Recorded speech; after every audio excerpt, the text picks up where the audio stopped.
Good day everyone. In this episode, I'll be teaching us how to bisect a given line. Now basically all you need are your ruler, the pencil, and a cleaner, just in case you make mistakes. So I'm sure you won't make any mistakes. Now basically, the first step is to draw the given line AB. Now basically on this paper I'll draw my line AB,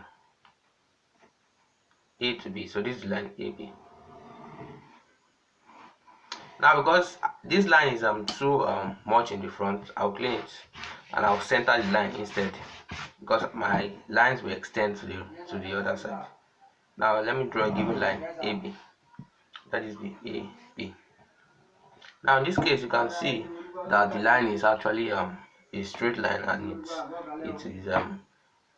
it's not too rough. Now basically next we have with center A and any radius greater than half AB, draw an arc above and below the line.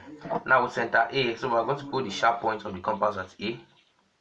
Then they said with any radius greater than half AB, so we're going to open the compass to a radius that is greater than half of this.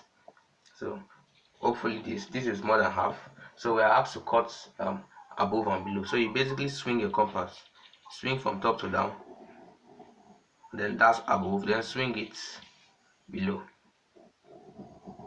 So these are two arcs. This is a top arc and a bottom arc.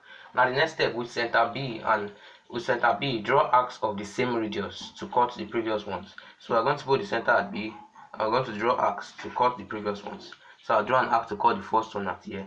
I'll draw another arc to cut the first one. So once they cut each other, you can let your compass go. And then the last stage is to draw a line through the intersection of the two arcs.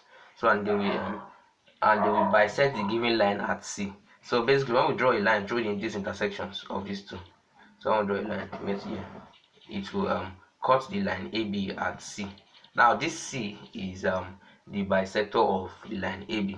That's how to bisect a line.